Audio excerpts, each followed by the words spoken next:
महादेव की अति कृपा होती है, तब जाकर के कृष्ण भक्ति प्रजायते, कृष्ण भक्ति प्राप्त होती है।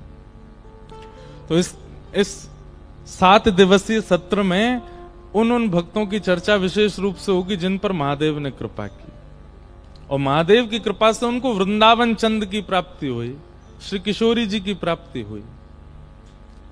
और उनमें सबसे पहला नाम है हमारे श्री नरसिंह मेहता। किनका? नरसिंह मेहता, जिनको ठाकुर जी की परम प्रेम लक्षणा भक्ति प्राप्त हुई। हम भक्तमाल जी का आश्रय और भागवत जी का दोनों का आश्रय लेंगे। और जगह तो भागवत होती है, कहीं कहीं भक्तमाल होती है, परंतु यहां भागवत भक्तमाल दोनों हैं। इसलिए बहुत सावधानी से सुनिएगा। श्री नरसिंह मेहता जी पर कैसी कृपा महादेव ने की और कैसे उनको भगवत प्राप्ति हुई। भक्तमाल जी के छप्पे को पहले हम गाएं, फिर उस छप्पे की व्याख्या में ही नरसिंह जी का चरित्र सुनेंगे। भारत के लगभग सारे प्रांतों में, गुजराती में, मराठी में, मारवाड़ी में, हिंदी में, बंगाली में, तमिल में, सब में नरसिंह मेहता जी का चरित्र गाया जाता है। लेकिन अधिकतर प्रसिद्धि हो जाती है नानी बायरो मायरो, उसी की प्रसिद्धि ज्यादा है, जबकि वो केवल नरसिंह मेहता जी के संपूर्ण चरित्र का एक छोटा सा खंड है जहां भात का प्रसंग आता है। जगत विदित नरसिंह भगत, सब जानते हैं नरसिंह मेहता जी को। नरसिंह मेहता साक्षात श्री मुचकुंद जी के अवतार हैं। बहुत सावधानी से सुनिएगा सब लोग, जितने भी बैठे हैं।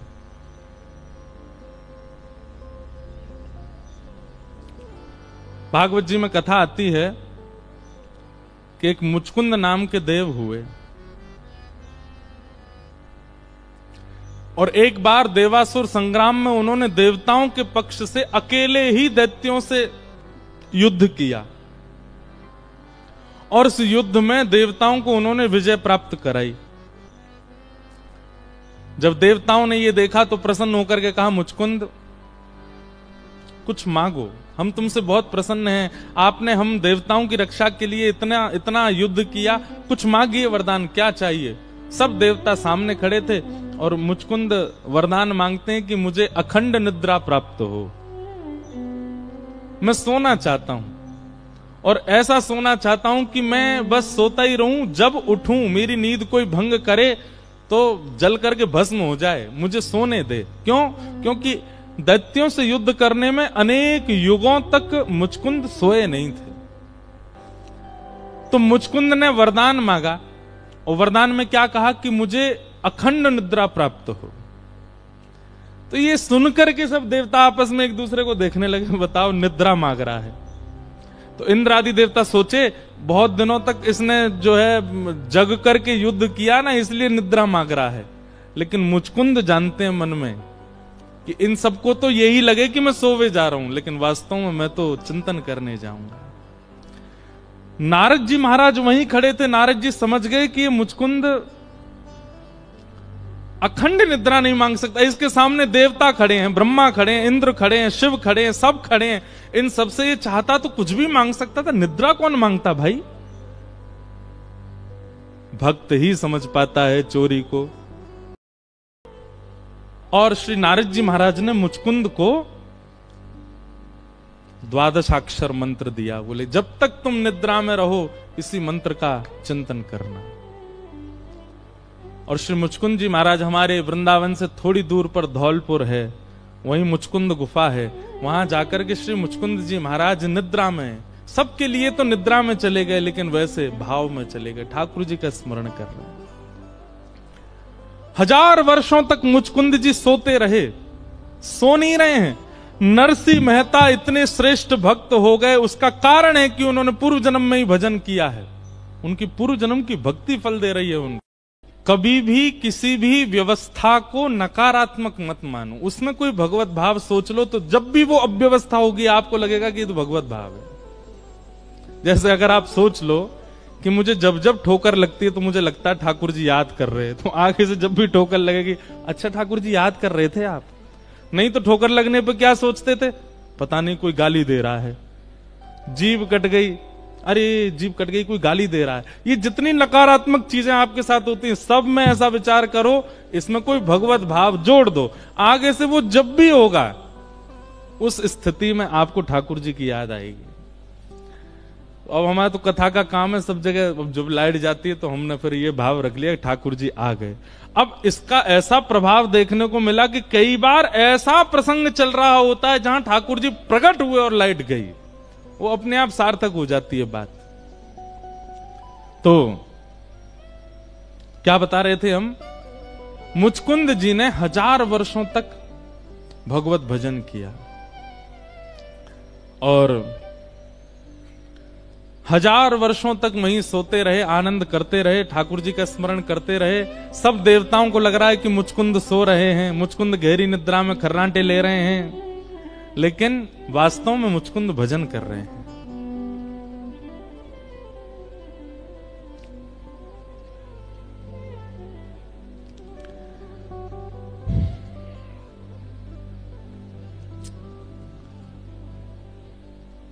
मथुरा पर जब भगवान ब्रज छोड़ के मथुरा आ गए तो मथुरा पर एक तरफ से तो जरासंध ने चढ़ाई की और दूसरी तरफ से काल यवन ने चढ़ाई की। भगवान 17 बार जरासंध को हरा चुके थे।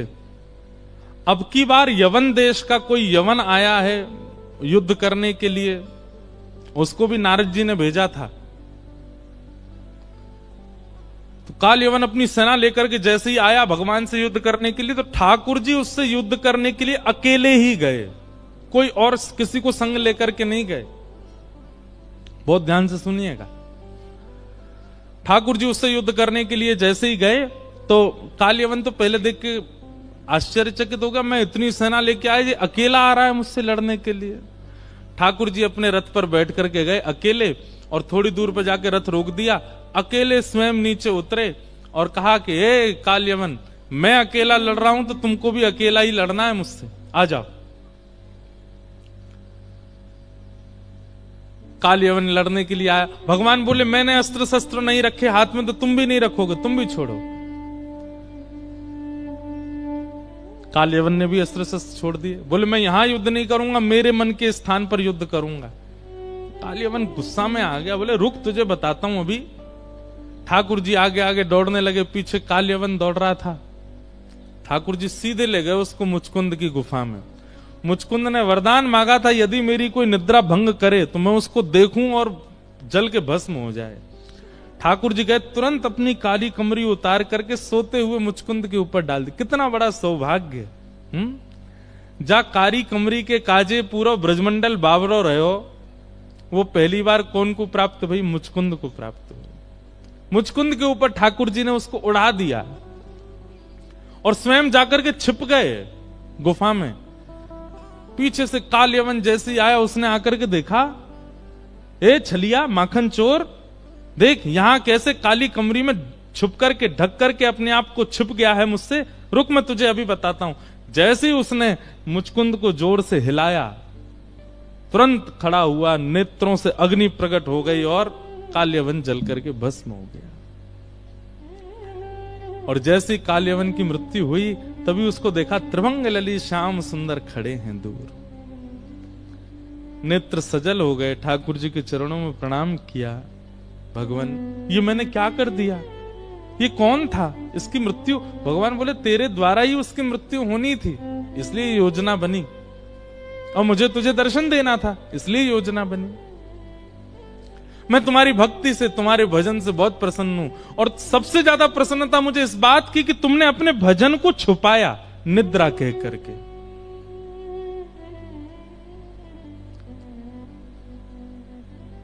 ठाकुर जी मुझ पर अनुग्रह करें, कृपा करें, मैं क्या सेवा करूं आपकी। ठाकुर जी बोले अभी सेवा की आवश्यकता नहीं है, पर जब आवश्यकता पड़ेगी तो तुमको पृथ्वी पर आना पड़ेगा। और ऐसा कहकर के ठाकुर जी दर्शन देकर के चले गए। जब कलयुग प्रारंभ हुआ तो श्रीमद् भागवत जी में वर्णन आता है कि भक्ति महारानी नारद जी को मिलती हैं वृंदावन में। और तब नारद जी ने भक्ति महारानी से पूछा तो भक्ति महारानी कहती हैं, उत्पन्ना द्रविड़ेशाहम वृद्धिम कर्णाटके गताम क्वचित क्वचिन महाराष्ट्रे गुरुजरे जीर्णताम गता। मेरा जन्म कर्नाटक में हुआ, द्रविड़ देश में हुआ। कर्नाटक में पली बड़ी, महाराष्ट्र में थोड़ी बहुत युवा हुई, लेकिन गुजरात में जाके मैं जीर्ण हो गई। ये बात भक्ति महारानी ने नारद जी से कही। तब नारद जी ने मन में विचार किया कि गुजरात में भक्ति जीर्ण, यानी कि भक्ति, ये आज जिस गुजरात का दर्शन आप करते हैं ऐसा गुजरात पहले नहीं था। पहले गुजरात कैसा था सुनो। माला मुद्रा देख तासुकी निंदा ठाने। गुजरात कैसा था? श्री नाभाजी कह रहे हैं, यदि किसी के गले में कंठी दिख जाती थी, यदि किसी के माथे पर उर्दपुंड दिख जाता था, यदि कोई वैष्णव दिख जाता था गुजरात में, तो गुजरात में एक संप्रदाय थी जिसका नाम था महास्मारत। महास्मारत लोग भक्ति लौल से न जाने। महास्मारत, ये महास्मारत कैसे होते हैं? ये केवल यज्ञ करते हैं, केवल चमत्कार पर इनका विश्वास रहता है, और केवल बलि दे करके कैसे भी देवताओं को प्रसन्न करना है, अपने काम बनवाने के लिए, इन लोगों को महास्मारत कहते हैं। ऐसे महास्मारतों की इतनी संख्या थी गुजरात में कि वो कहीं तिलकधारी, कंठीधारी, वैष्णव वेशधारियों को दिखते थे तो इतनी निंदा करते थे, इतनी निंदा करते थे कि वो गुजरात छोड़ के जब तक चला ना जाए तब तक निंदा करते थे। मैं जब ये भाव पढ़ रहा था ना, तब मेरे मन में आया, तब तो अकेला एक गुजरात था, आज तो भारत के कई प्रांत ऐसे हो गए। ना जाने कितने नरसिंह मेहताओं को उत्पन्न होना पड़ेगा। इसलिए हमारी प्रार्थना है,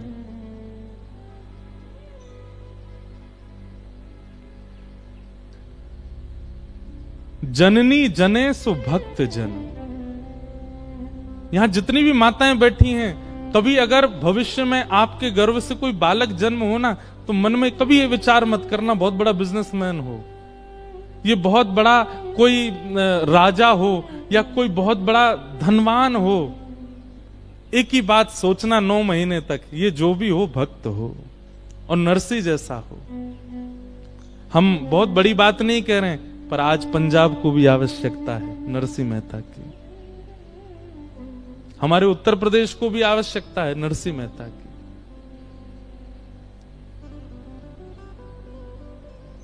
जब नारद जी ने सुना गुर्जरे जीर्णताम गता, उसी समय नारद जी के मन में आने लगा कि भाई इस गुजरात को कैसे संभाला जाए। तब नारद जी भगवान के पास गए और कहा कि भक्ति से हमको जो डिटेल मिली है, इस वक्त भारत में सबसे ज्यादा जो खराब स्थिति है वो गुजरात की है। कृपा करके गुजरात में कुछ ऐसा करना पड़ेगा जिससे वहां भक्ति प्रकट हो। तब भगवान ने नारद जी से कहा, आपका ही शिष्य है। कौन? मुचकुंद। उसने बहुत भजन किया है और उसने हमसे कहा था कि हमें कोई सेवा दीजिए। अब उसी मुचकुंद को आप ले जाइए और जाकर के कलयुग में गुजरात में ही उनको जन्म करवाइए। तब श्री नारद जी महाराज मुचकुंद जी के पास गए और कहा, देखिए अब ठाकुर जी ने आपके लिए आज्ञा की है, क्या इतना भजन किया आपने, कहा कोई सेवा दो। अब ठाकुर जी सेवा दे रहे हैं। जिस गुजरात में ऐसी स्थिति है, माला मुद्रा देख तासुकी निंदा ठाने, ऐसे गुजरात में जाकर के आपको भजन करना है। मुचकुंद जी ने वचन दिया, मैं वचन देता हूं कि गुजरात में जाकर के ऐसी भक्ति का प्रचार करेंगे कि वर्षों तक, कल्प कल्पांतरों तक जो भी गुजरात की भूमि में जन्म लेगा वो वैष्णव ही होगा। आज यदि पूरे भारत को अगर आप खकाल के देखेंगे तो सबसे ज्यादा जय श्री कृष्ण बोलने वाले, सबसे ज्यादा वैष्णव भाव रखने वाले भक्तों की संख्या गुजरात में है। ये नरसिंह मेहता की देन है गुजरात को। भगवान की इच्छा हो गई कि कलयुग में नरसिंह मेहता को भेजो पृथ्वी पर। और मैं इसीलिए कहता हूं भैया, अगर हम कृष्ण भक्ति करने के लिए पृथ्वी पर आए हैं तो इसका मतलब हम नहीं आए हैं, ठाकुर जी ने भेजा है। ठाकुर जी ने भेजा। आप यदि भक्त हो चुके हैं और एक लंबा समय भक्ति काल में व्यतीत कर चुके हैं तो इसका मतलब आप उद्देश्य से भेजे गए हो। राधा रमन जी को देख के, बिहारी जी को देख करके नेत्र सजल हो जाते हैं तो इसका मतलब यह कि आपका संबंध प्राचीन है। तो भगवान की आज्ञा से गुजरात में भक्त नरसिंह का प्रादुर्भाव हुआ। बोलो भक्त वत्सल भगवान की। नरसिंह मेहता जी का जन्म हुआ। अब देखो, बहुत ध्यान से सुनना, जो लोग भक्ति के पथिक हैं, जो भक्ति मार्ग में चलते हैं, भक्ति मार्ग आसान नहीं है, कठिन तो है। नरसिंह मेहता जी का चरित्र सुनो। हम पूरा चरित्र नहीं कहेंगे, वहां तक कहेंगे जहां तक महादेव की कृपा हुई, और महादेव की कृपा के बाद अगर अच्छा लगेगा तो फिर कल सुनाएंगे उससे आगे। पर मूलतः महादेव की कृपा कहां तक होती है वो प्रसंग हम सुनाएंगे। नरसिंह मेहता जी की माता जी श्री लक्ष्मी गौरी मेहता, और उनके पिताजी का नाम कृष्ण दामोदर दास मेहता। इनकी 2 संतान थी। नरसिंह मेहता जी के एक बड़े भैया हैं, बड़े भैया का नाम था वंशीधर मेहता। बहुत सावधानी से सुनो सब लोग, इधर देखो। नरसिंह मेहता जी अपने बड़े भैया से इतने छोटे हैं कि जब नरसिंह मेहता जी का जन्म हुआ तब इनके भैया ब्याहे ठ्याए थे, इनके भैया का ब्याह हो चुका था। मतलब बहू के आगे देवर का जन्म हुआ, भाभी के आगे। इतने छोटे हैं अपने बड़े भैया से श्री नरसिंह मेहता जी। तो नरसिंह मेहता जी बहुत छोटे थे, लेकिन जन्म से ही इतने रूपवान, इतने गुणवान, इतने शीलवान कि इनको कोई देखे तो देखता ही रह जाए। परंतु एक बात याद रखिएगा बंधुओं कि यदि कोई बहुत गुणवान दिख रहा है तो उसका मतलब है कि उसमें कोई दोष तो करके भेजा ही होगा ठाकुर जी ने। संसार में कोई भी व्यक्ति सर्वगुण संपन्न नहीं है। हमने कहीं सुनते भय खिसक के आगे आ जाओ, हाँ सुनना नहीं छोड़ो, बस जहां है वहीं बैठ जाओ। नरसिंह मेहता जी बहुत सुंदर हैं, लेकिन दोष क्या था? गूंगे और बहरे, ना बोल सकते हैं और ना सुन सकते। इतने सुंदर स्वरूपवान श्री नरसिंह मेहता जी जन्मे। कहां जन्मे? जूनागढ़ के पास में एक गांव था तलाजा, वहां आपका जन्म हुआ। लेकिन बाद में पिताजी व्यापार की दृष्टि से और कुछ अपने गृह आदि के उत्थान के लिए जूनागढ़ आ गए। गुजरात में एक स्थान है जूनागढ़, लेकिन ठाकुर जी की इच्छा कुछ और ही थी। 5 वर्ष के थे केवल श्री नरसिंह मेहता जी, और तभी उनके माता पिता दोनों भगवत धाम प्रस्थान कर गए। चिंता तो रहती थी कि बालक बोलता नहीं है, और अधिकतर ऐसा होता है कि जिसको बोलना नहीं आता वो सुनता भी नहीं है। तो नरसिंह मेहता जी ना सुन पाते थे ना बोल पाते थे, माता पिता दोनों चले गए। ऐसी स्थिति में नरसिंह मेहता, एक बात याद रखिएगा बंधुओं, परीक्षाएं बहुत होती हैं। ठाकुर जी के पथ पर यदि आप चल रहे हो और आपकी परीक्षा नहीं हो रही है तो इसका मतलब है कि आप क्लासरूम से बाहर बैठे हो। क्लास में बैठोगे, टीचर की दृष्टि पड़ेगी तो फिर आपसे कुछ भी पूछा जा सकता है। ठाकुर जी की जीवन रूपी परीक्षा में यदि आप बैठे हो तो आपसे हर दिन एक प्रश्न किया जाएगा। प्रश्न मतलब आपकी परीक्षा ली जाएगी। और यदि आपकी कोई परीक्षा नहीं होती है तो इसका मतलब है कि आप बंक मार के बैठे हो बाहर, ठाकुर जी की दृष्टि पड़ नहीं रही है आपके ऊपर। छोटे से नरसिंह मेहता ना बोलना जानते हैं ना सुनते हैं, माता पिता भी बाल अवस्था में छोड़ के चले गए। भैया थानेदार थे, भाभी बहुत कर्कश स्वभाव की थी, छोटे से नरसिंह मेहता थे। तो माता पिता चले गए तो दादी के साथ जय कुंवरी बाई, उनकी दादी का नाम, उनके पास श्री नरसिंह मेहता रहते थे। और उनकी दादी इतनी धार्मिक थी, इतनी भजनानंदी थी, सत्संग में जाना, कीर्तन में जाना, कथाओं में जाना। लेकिन सत्संग कथा सब कुछ करने के बाद जो कथा सुना रहे होते थे, उनके चरणों में नरसिंह मेहता को पधराती और कहती कुछ कृपा करो। रूप दिया ठाकुर जी ने, स्वरूप दिया, छरेरा स्वरूप दिया, सब कुछ दिया, माता पिता छीन लिए इसके, मेरे पास रहता है, लेकिन आप कुछ कृपा करो, कम से कम बोलने तो लग जाए। ये बोलता भी नहीं, सुनता भी नहीं।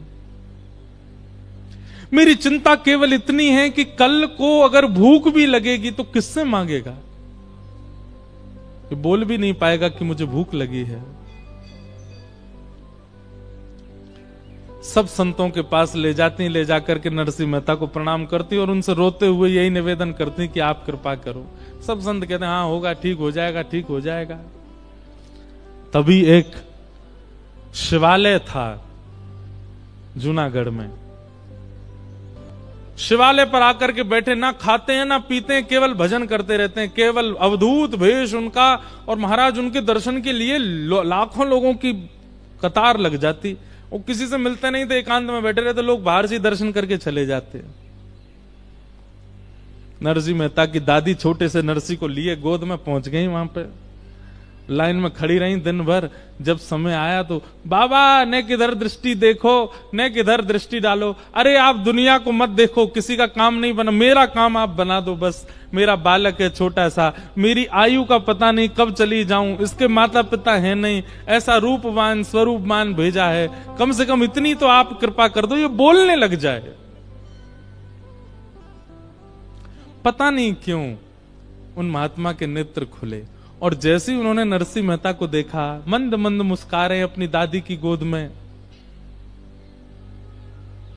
तुरंत उस बालक को भीतर बुलाया और दादी लेकर के, जय कुंवरी बाई नरसिंह मेहता को लेकर के भीतर गई। और भीतर जाकर के जैसे ही नरसिंह मेहता के रूप से घुंघराले केश हैं, कटाक्ष ठाकुर जी जैसे नेत्र हैं। ठाकुर जी जब अपने वैष्णव भक्त को भेजते हैं, अपनों जैसो ही बनाते हैं कई बार, और कई बार अगर ठाकुर जी को वैष्णव ठाकुर जी जैसो नहीं दिखे तो ये समझिए वहां को हृदय ठाकुर जी जैसो है। कई लोग होते हैं सुंदर नहीं है लेकिन फिर भी बहुत भक्त हैं, तो इसका मतलब हृदय ठाकुर जी जैसा है। नरसिंह मेहता के रूप को देख करके और उनके सौम्यता को देख करके वो महात्मा बड़े प्रसन्न हो गए। सिर पर हाथ फेरते हुए बोले, बोलो बेटा राधे कृष्ण। 3 बार बोले, बोलो बेटा राधे कृष्ण, राधे कृष्ण, राधे कृष्ण। और 3 बार राधे कृष्ण जैसे ही सुना, चौथी बार नन्हे से नरसिंह मेहता 5-6 वर्ष की आयु में पहली बार बोल पड़े राधे कृष्ण। अब बताऊं भेद क्या था? नरसिंह मेहता गूंगे नहीं थे, लेकिन संसार कहीं मुझे अपनी माया में घेर ना ले, इसलिए जानबूझ करके बोल नहीं रहे थे। ठीक ऐसा ही चरित्र श्रीमद् भागवत में आया है जड़ भरत जी का। उनका नाम जड़ भरत इसलिए पड़ा क्योंकि वो जानबूझ करके जड़ बने थे। एक चौपाई नहीं है कोई, वैसे ही किसी संत का हमने सुना था, लेकिन लिखने योग्य और याद करने योग्य बात है। जो अपनों सुख चाहे हो तो मूर्ख बन के रहो। क्या? अपना सुख चाहते हो तो मूर्ख बन के रहो। आप जितने ज्यादा प्रबुद्ध बन करके रहोगे उतनी ज्यादा संसार आपको परेशान करेगा।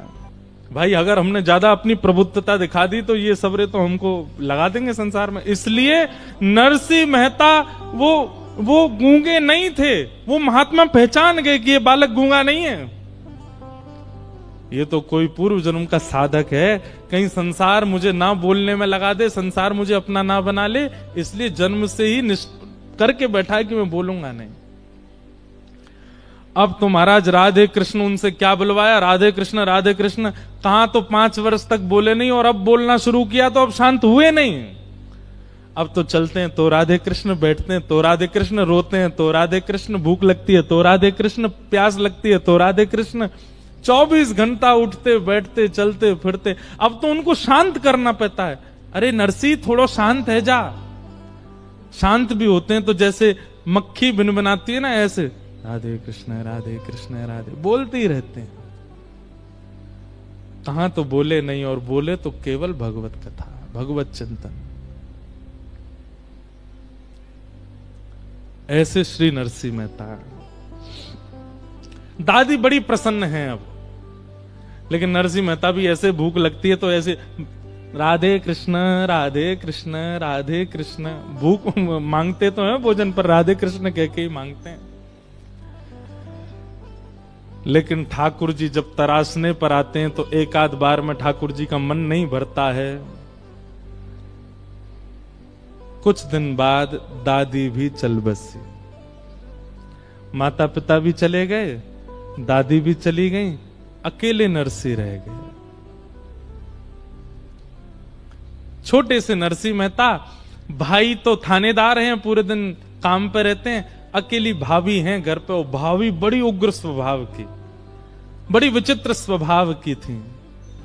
नरसिंह मेहता तो जाते थे बाहर, भाई इनके रोज इनके लिए काम धंधा ढूंढ के आते। पढ़ाई लिखाई इन्होंने की नहीं, इनका मन ही नहीं था, हमें कुछ बनना ही नहीं तो फिर पढ़े क्यों।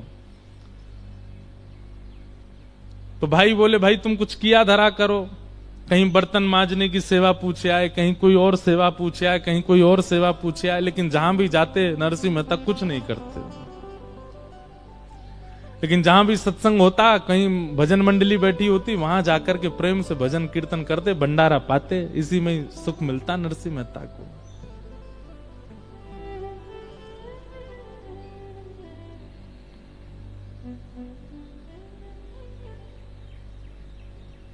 एक दिन नरसिंह मेहता सुबह सुबह कहीं से आए, छोटे से हैं।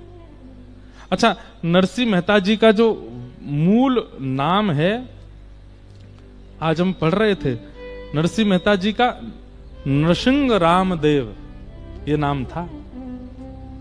नृसिंह राम मेहता, बाद में उनका नाम फिर नरसिंह हो गया। उनका मूल नाम नृसिंह राम मेहता। आज आए और आकर के केवल राधे कृष्ण बोलते हुए आए। लेकिन अब भाभी तो राधे कृष्ण वाली भाषा जानती नहीं, तो उनके आगे थोड़ा बोलते, भाभी माँ मुझे बहुत जोर की प्यास लगी है, गला सूख रहा है, थोड़ा सा जल दे दीजिए। जल की याचना जैसे ही करी इनकी भाभी तो उग्र स्वभाव की, खूब सुनाया। बोले तुझे शर्म नहीं आती, तू जल मांग रहा है? तेरे भैया रात दिन मेहनत करते हैं, खून पसीना एक करते हैं, उसके बाद थोड़ा समय मिलता 2 रोटी खाने के लिए यहां आते हैं। तू कुछ नहीं करता, पूरे दिन पड़ा रहता है। इतने काम धंधे तेरे चालू करवाए, उनमें भी तू कुछ नहीं कर पाया। 1 रुपया कमा के घर नहीं लाता, घर के किसी भी कार्य में हाथ नहीं बटाता, पूरे दिन पड़ा रहता, पड़ा जो है मोटा हो रहा है, और आज मुझसे जल मांग रहा है। तेरे जैसे देवर को अगर मुझे छूट मिल जाए तो जल नहीं विष पिलाना चाहिए। एकमात्र, अब देखो ठाकुर जी की लीला, भाई छोड़या बंधु छोड़या जग सोई, साधुअन संग बैठ। सबकी कथा सुन लीजिए, सारे भक्तन के सबसे पहले संसार ही छुड़वाए ठाकुर जी ने।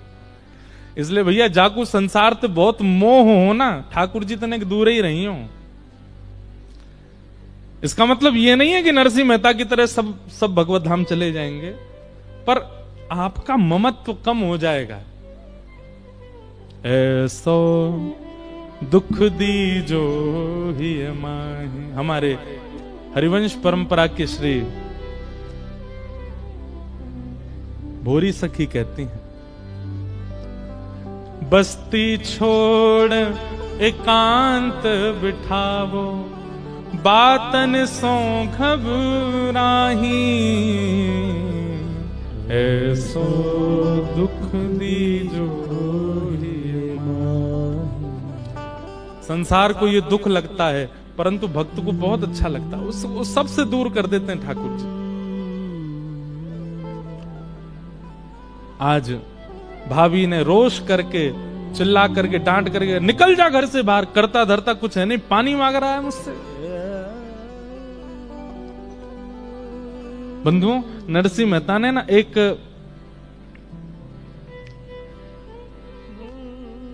अभी नहीं, आगे चल करके नरसिंह मेहता ने एक पद लिखा जिसमें अपनी पीड़ा गाई उन्होंने ठाकुर जी से। नरसिंह मेहता कहते हैं, बालापन से आफत आई, मात पिता तज दीना, हाय दास ने क्या कीना। हे नाथ, मैंने ऐसा क्या किया जो मेरे साथ ऐसा सब कुछ हुआ?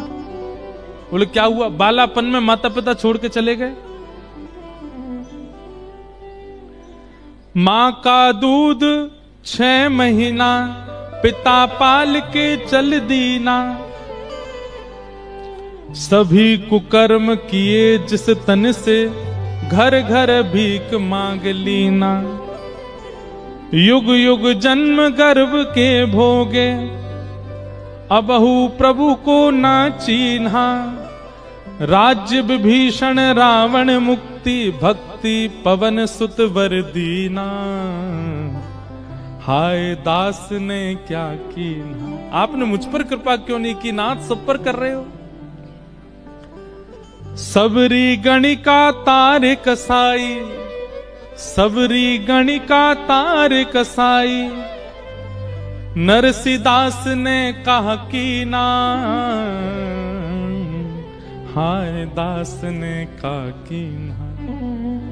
मुझ पर कृपा क्यों नहीं है नाथ आपकी? सब पर अनुग्रह कर रहे हैं, तो फिर मुझे क्यों बिसरा रहे हो नाथ? आज जब भाभी ने कर्कश वाणी बोली तो पहली बार नरसिंह मेहता के नेत्र सजल हो गए। क्या मैं इतना अभागा हूं?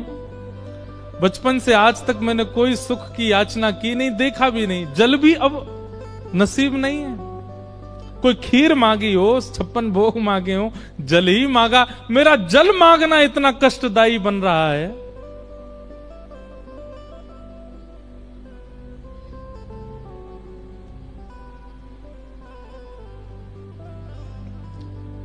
क्या वह स्वभाव पहला,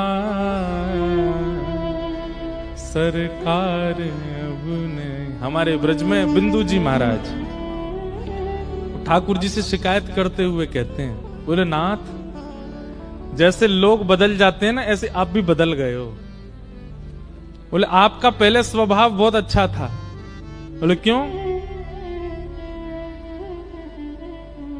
गजेंद्र को तार दिया आपने जो मानव नहीं था, मीराबाई को तार दिया आपने जो वेद शास्त्रों के श्लोक नहीं जानती थी, कबीरदास को तार दिया आपने जो ऐसे श्रेष्ठ कुल में भी नहीं जन्मे थे, रैदास को तार दिया आपने।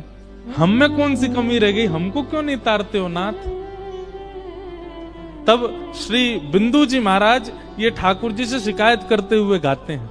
बहुत सुंदर भाव है, गाइएगा मेरे साथ। मानो नरसिंह मेहता भी आज ठाकुर जी से कह रहे हैं, नाथ मुंह में कहा कमी रह गई? 6 वर्ष के बालक की इतनी परीक्षा।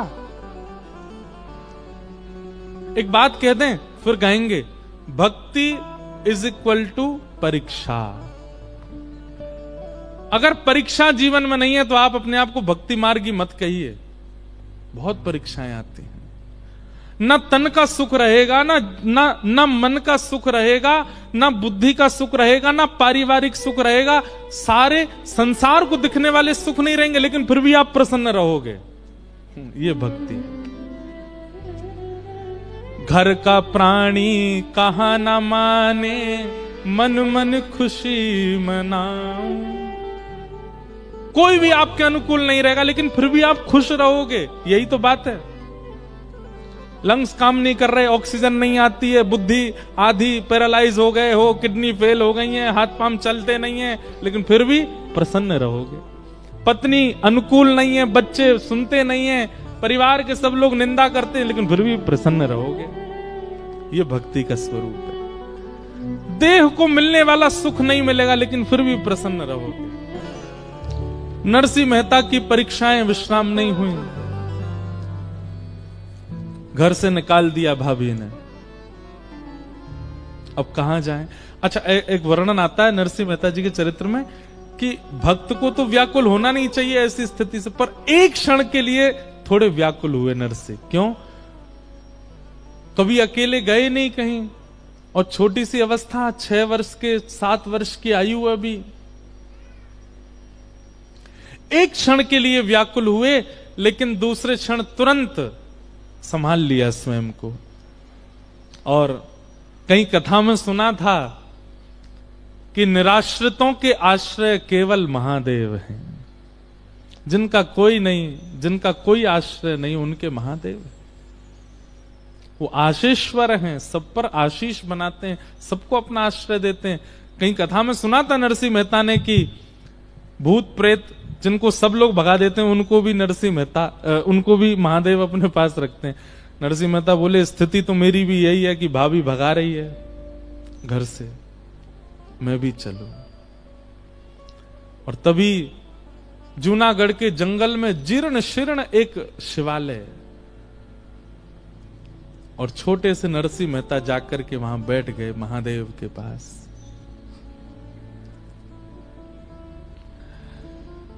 महादेव ने मन में विचार, नरसिंह मेहता ने मन में विचार किया कि प्राण त्यागना, आत्मदाह करना, ये एक वैष्णव का लक्षण नहीं है।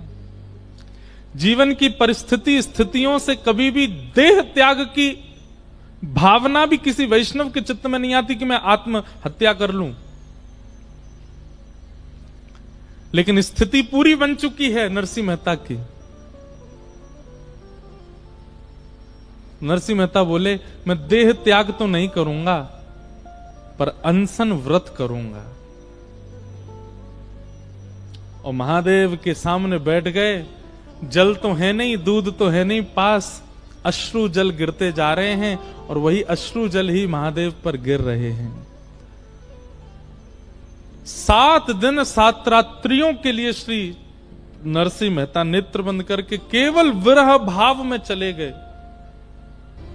हमारे शास्त्र कह रहे हैं कि एक बार यदि महादेव के सामने जाकर के दोनों भुजा उठा करके कोई द्रवित हृदय से, कोई आर्त हृदय से एक बार कह दे महादेव, तो महादेव अपनी योग निद्रा से, अपने ध्यान से तुरंत नेत्र खोल करके उसको देखने लग जाते हैं, और तुरंत महादेव लग जाते हैं कि इसकी पीड़ा क्या है, उसको मैं निवृत्त कर दूं, उसको मैं निवारण कर दूं। एक बार महादेव का नाम कोई आर्त भाव से कह दे तो महादेव उसकी समस्याओं को हल करने में लग जाते हैं। लेकिन यदि कोई 3 बार महादेव कह दे, एक बार में जब महादेव ऐसे हो जाते हैं, तो 2 बार और जब वो महादेव कहता है तो महादेव सोचते हैं अब तो मेरे ऊपर ऋण आ गया, अब तो इसने मुझको ऋणी बना दिया है। महादेवेत यो वदेत एकेन शंभु प्रितायस्य, एक बार से शंभु महादेव इतने प्रसन्न हो जाते हैं। द्वाभ्याम शंभु ऋणी भवेत, 2 बार में तो महादेव पे ऐसा लगता है उनको कि मुझ पर ऋण आ गया हो। और यहां 7 दिन 7 रात्रि बीत गई, महादेव को एक बार भी ऋण नहीं लगा अपने ऊपर। छोटे से नरसिंह मेहता, नेत्रों से अश्रुधार गिर रही है महादेव के ऊपर। महादेव ने 7 दिन 7 रात्रि बीत गए, लेकिन नन्हे से बालक नरसिंह के अनशन पर कृपा नहीं हुई। और जब महादेव की कृपा नहीं हुई, तब पराम्बा जगदम्बा पार्वती जी व्याकुल हो गई नरसिंह मेहता को देख, और गई महादेव के पास। बोले, आप, पूरा विश्व आपको भोला भोला कहती है, भोले भंडारी, सहज कृपा करने वाले शिव। और यह नन्हा सा बालक 7 दिन 7 रात्रि से आपका अनशन कर रहा है, और आप बिल्कुल मौन अवस्था में हैं। आप कृपा क्यों नहीं कर रहे हैं? महादेव प्रसन्न हो गए। प्रसन्न होकर के महादेव बोले, हम तो पहले क्षण से ही इस पर कृपा करना चाह रहे थे, पर हमारे मन में था हम अकेले नहीं करेंगे, और आपसे हम कहेंगे नहीं, करेंगे तो युगल करेंगे कृपा। हम तो प्रतीक्षा कर रहे थे कि आपके चित्त में भावना प्रकट हो इस पर कृपा करने की, तब हम दोनों कृपा करें। मैं तो पहले क्षण से तैयार बैठा हूं उसके पास जाने को, पर प्रतीक्षा आपकी कर रहा था, आपके साथ चलूं और कहूं ना आपसे, आपके मन में आवे कि इस पर कृपा हो, उसकी प्रतीक्षा कर रहा था।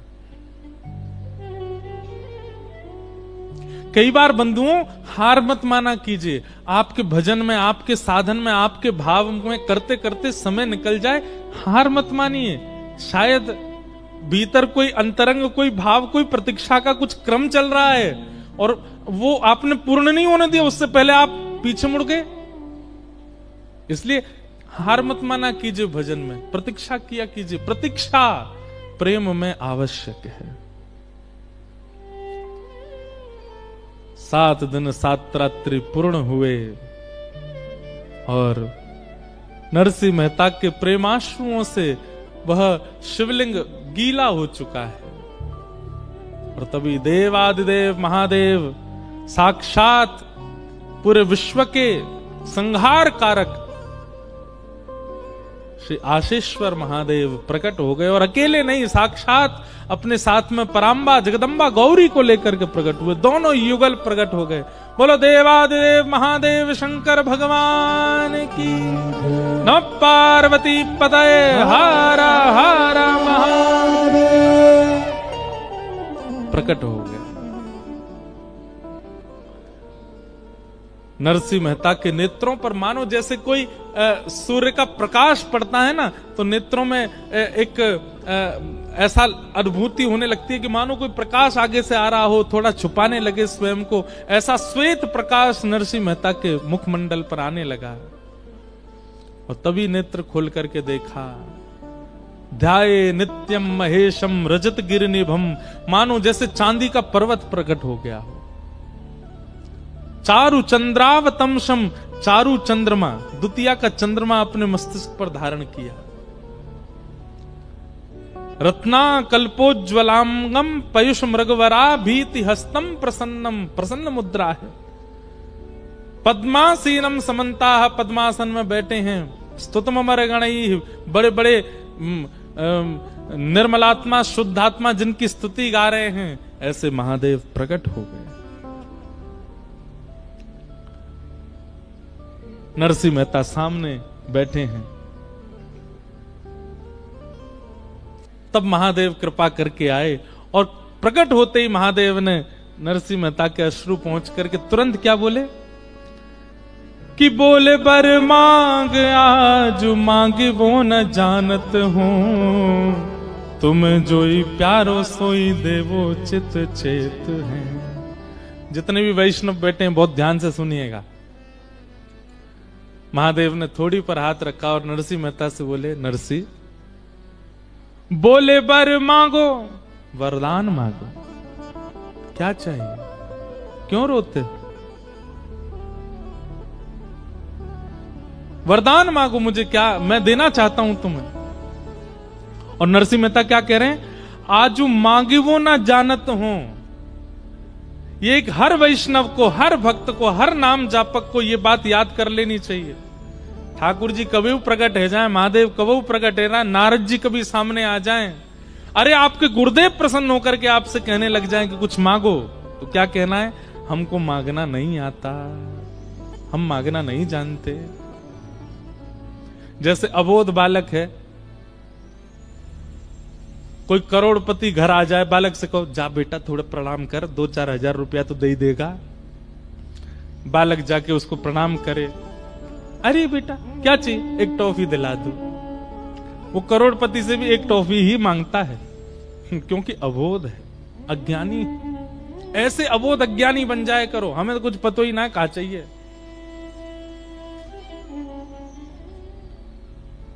नरसिंह मेहता बिल्कुल अबोध बन गए। बोले नाथ, विवेकी व्यक्ति मांग सकता है, मैं तो अविवेकी हूं, मुझे तो कुछ पता ही नहीं कि मुझे क्या चाहिए।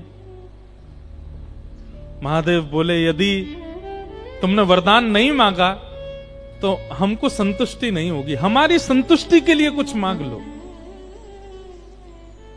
नरसिंह मेहता कहते हैं मांग लूं? बोले मांग लो। तो क्या कह रहे हैं, तुम्हें जो ही प्यारो हे महादेव, आपको जो प्यारा लगता है, तुम्हें जो ही प्यारो सोई देवो चित चेत है। बस इस बात ने इस पूरे ब्रह्मांड को भगवान श्री कृष्ण के परम भक्त श्री नरसिंह मेहता को जन्म दे दिया। तुम्हें जो ही प्यारो, हे महादेव, यदि आप मुझे देना चाहते हैं तो आपको जो सबसे ज्यादा प्यारा है वो मुझको दे दीजिए। आप जिसको प्राणों से भी अधिक प्रेम करते हैं वो मेरा बना दीजिए, बस, और मुझे कुछ नहीं चाहिए नाथ। नरसी के तो नेत्र सजल थे ही, लेकिन आज महादेव के भी त्रिनेत्र सजल हो गए। तीनों नेत्रों में अश्रु भरा है। हाँ हाँ, महादेव क्या कह रहे हैं पता है? पर यो सोच भारी, महादेव भारी सोच में चले गए। बोले क्यों? मेरे प्राण प्यारी नारी, बोले मैंने अपने प्राणों से भी प्यारी वस्तु को अपनी प्राण प्यारी नारी यानी कि उमा पार्वती को भी नहीं दिया, और वो ये मांग रहा है मुझसे। पर यो सोच भारी मेरी प्राण प्यारी नारी, तासों कहत डरत वेद कहे नीति नीति है। अरे भैया नरसी कुछ और मांग ले। नरसिंह मेहता बोले एक बात में रहो।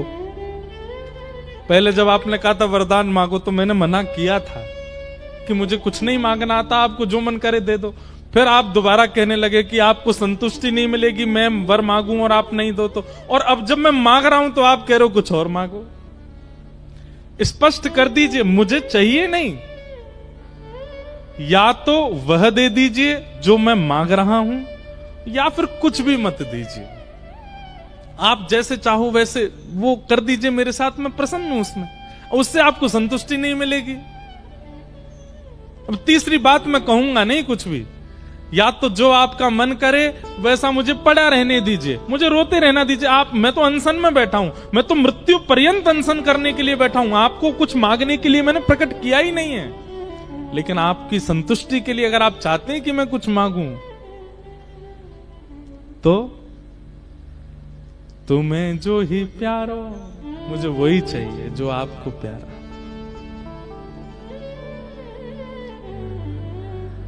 महादेव बोले इनको भी नहीं दिया मैंने, और तुझे चाहिए? बोले और कुछ नहीं चाहिए, बस यही चाहिए। आहा,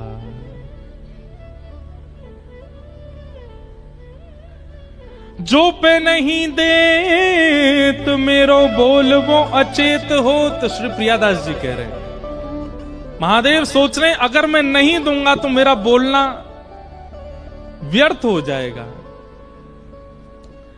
जो पे नहीं देत मेरो बोली वो अचेत होत, दियो निज हेत तन आलिन को धारो है। आहा, महादेव बोले चाहिए जो मुझे प्यारा लगता है वही? बोले हाँ आओ। नरसिंह मेहता का हाथ पकड़ करके एकांत में ले गए। पार्वती से बोले अब तुम यहीं रहो, अब इससे आगे नहीं जाना। और क्या किया?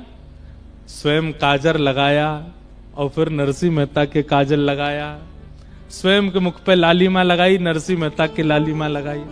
स्वयं घाघरो पहनो, स्वयं चुनरी ओढ़ी और नरसिंह मेहता को भी पहनाई। और गोपेश्वर महादेव प्रकट हो गए। बोलो गोपेश्वर महादेव की।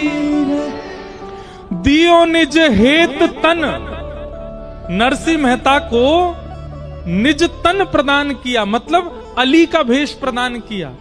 दियो निज हेत तन आलिन को धारो है।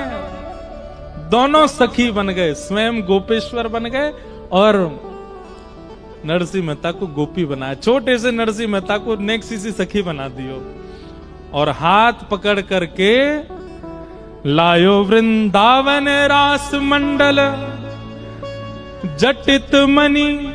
आहा, लायो वृंदावन रास मंडल जटित मणि, प्रिया अनगन बीच लाल जू निहारे हैं। बोलो रास राशेश्वर भगवान की। और अलिन को भेष धारण करके जैसे ही महादेव ने नरसिंह को हाथ पकड़ो है, गए नहीं वहां से, जूनागढ़ में ही वृंदावन स्वर्ण रंजित सुंदर सुंदर मणियों से मंडित वृंदावन वहीं प्रकट हो गया। सुंदर सुंदर सखियां नृत्य कर रही हैं, कोई गुलाब को इत्र फुहार रही हैं, कोई चवर डुरा रही हैं, ललता जी खड़ी हैं, गान कर रही हैं, विशाखा जी वाद्य बजा रही हैं, और सुंदर तुलसी के सिंहासन पर प्रिया जी गले में गलवैयां डाले श्री लाल जी के साथ बैठी हैं, और श्री नरसिंह मेहता जी को एक क्षण में दर्शन करा दिया,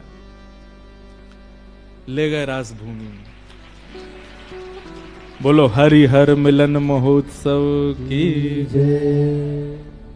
हरिहर मिलन महोत्सव, या को मतलब एक सीधो तो ये है कि हरि और हर का मिलन, पर इसका एक असली अर्थ बताएं, जो हरि से मिलन करावे ऐसे हर के संग हम चलें, वो है हरिहर मिलन महोत्सव। नरसिंह मेहता को हाथ पकड़ करके जैसे ही गए हैं, वृंदावन प्रकट हो गया, सुंदर मणि जटित हैं, सुंदर स्वर्ण आदि से रंजित सुंदर वृंदावन की कुंज प्रकट हो गई। और वहां राजभूमि पहुंच गई। नरसिंह मेहता तो बिल्कुल कुछ पहचान ही नहीं पा रहे, हो क्या रहा है, बस ठाकुर जी के रूप माधुरी को, किशोरी जी की रूप माधुरी को देख करके आनंदित हो गए। यहां पर महादेव ने हाथ छोड़ करके वो तो सीधे गए और जाकर के रास में भूमिका निभाने लगे। और इतना ही नहीं, भक्तमाल जी वर्णन करती हैं, निज सेवा प्रदान कर दी। रास में जाकर के मसाल पकड़वे की सेवा नरसिंह मेहता जी को दे दी।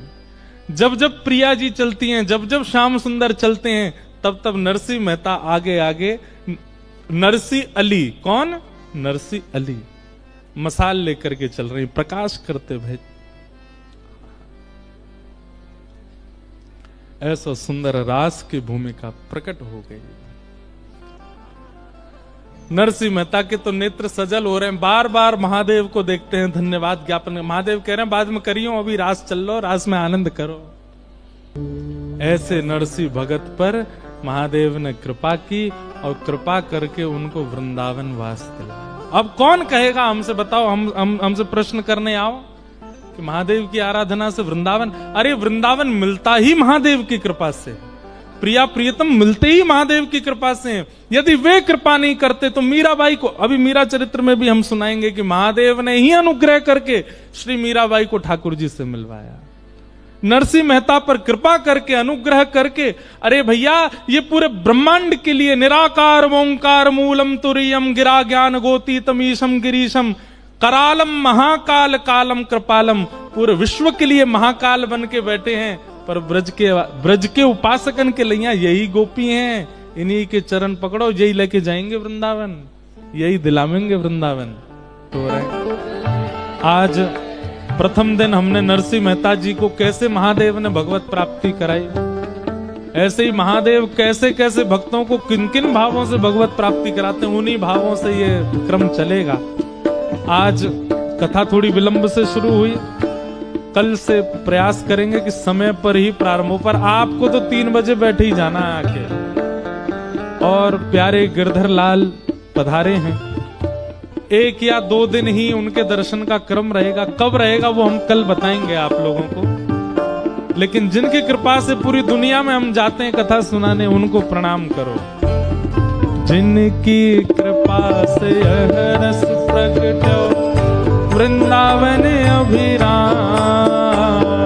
जिनकी कृपा से रस प्रगटो वृंदावन अभिराम। हाँ, जिनकी कृपा से रस प्रगटो वृंदावन अभिराम, जिनकी कृपा से रस प्रगटो वृंदावन अभिराम। सप्तनिधिन को ही उजियारो, सप्तनिधिन को ही उजियारो, यह आनंद करवावे वारो, यह आनंद करवावे वारो। यहाँ हरिहर मिलन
हरिहर मिलन महोत्सव की पूछरी के लौठा की हुक हुक प्यारे, क्या बात है वंशी वारे श्याम। नमः पार्वती पतये हर हर महादेव। वाह बहुत बढ़िया। आप सब लोगों को जय श्री कृष्ण, जय श्री कृष्ण, जय सिया राम, जय श्री राम, जय श्रीमन नारायण, जय श्रीमन नारायण। कल पुनः मिलेंगे 3 बजे से। आप सब लोग अपना अपना स्थान ग्रहण करें। और लाल जी किस दिन मिलेंगे हम कल आपको अवगत करा देंगे। सबको जय श्री कृष्ण, जय श्री कृष्ण। क्योंकि भक्तमाल और भागवत दोनों के चरित्र हैं, इसलिए यहाँ आरती बालकृष्ण की करके और हम आज के प्रथम दिवस के उत्सव को विश्राम देंगे। सब लोग आरती करके अपने अपने स्थान को प्रस्थान करेंगे।